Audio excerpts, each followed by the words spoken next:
Awalnya, Ridwan Kamil boleh yakin bisa menang di Pilkada Jakarta. Tapi, kenyataan hasil survei saat ini berkata lain. Kok gitu?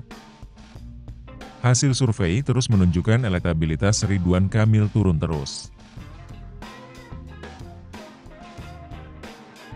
Hal itu dikarenakan elektabilitas Pramdul langsung naik sejak deklarasi.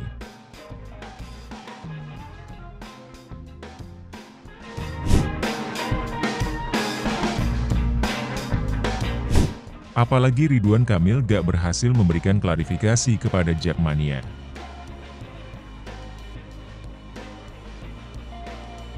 Makanya, elektabilitas Ridwan Kamil pun mangkrak.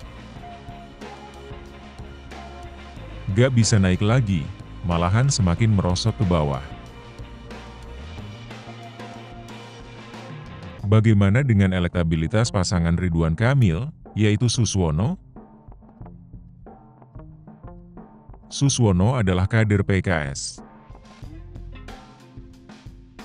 Sedangkan PKS adalah partai pemenang di Jakarta waktu pemilu. Tapi, ternyata hal ini pun gak menolong elektabilitas Ridwan Kamil. Kok gitu? Oh iya, kata Kaisang dia mau kasih private jet kalau kader PSI semangat mendukung Ridwan Kamil. Kok gitu? Sebelum lanjut, teman-teman boleh like dan subscribe kanal ini ya.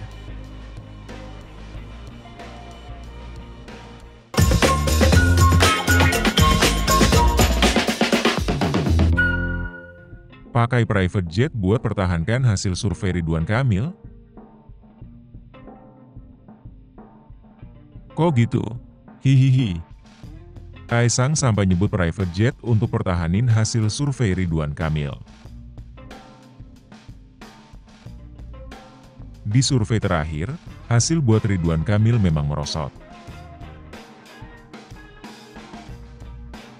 Begitu juga hasil survei bersama pasangannya.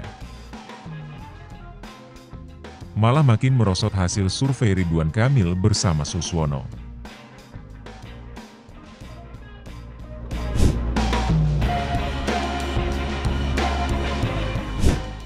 Makanya segala cara dipakai buat pertahanin posisi elektabilitas mereka.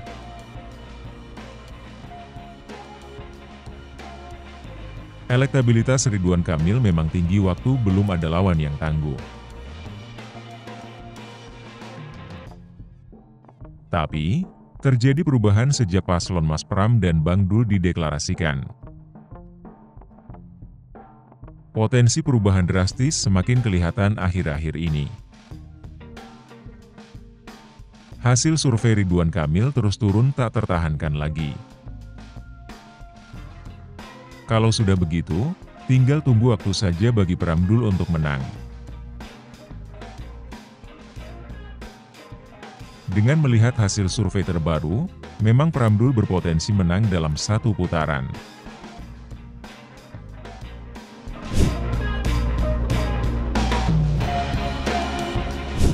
Direktur Eksekutif Poltreking mengatakan selisih elektabilitas kedua paslon sangat kompetitif.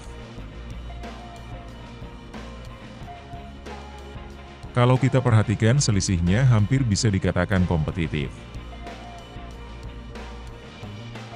Begitu kata Hanta Yuda di kanal YouTube Poltreking. Pada survei sebelumnya, elektabilitas Pramdul belum menyentuh angka 30%. Itu juga terlihat di hasil survei lembaga lain seperti LSI. Tapi, saat ini Pramdul sudah mencapai 31,5%. Sedangkan Ridwan Kamil, Suswono sudah melorot hampir 10%. Sebelumnya, mereka sempat unggul dengan elektabilitas 56,5%. Itu terjadi pada awal bulan September dari hasil survei proximity.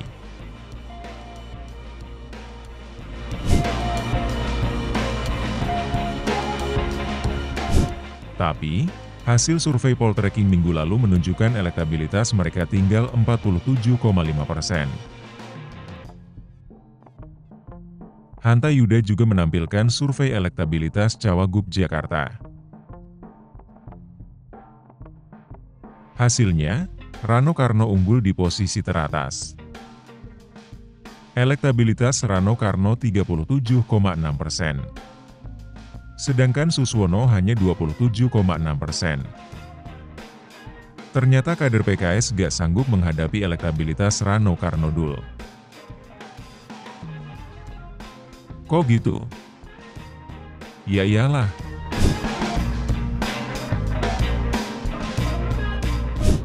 Rano Karno kan pernah menjadi kepala daerah,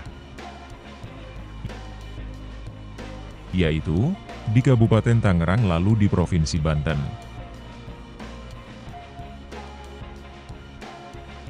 Sedangkan Suswono tidak punya pengalaman memimpin daerah. Makanya, gak salah kalau rakyat lebih percaya kepada Rano Karno Dul. Peta elektabilitas di Pilkada Jakarta memang sangat menarik. Makanya Hanta Yuda menyimpulkan selisih RK Suswono dengan Pramdul sangat kompetitif.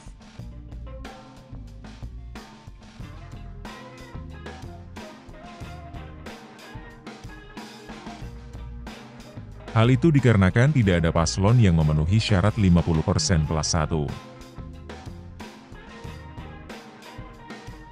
Tapi, karena hari pencoblosan masih 2 bulan, maka selisih mereka bisa menipis.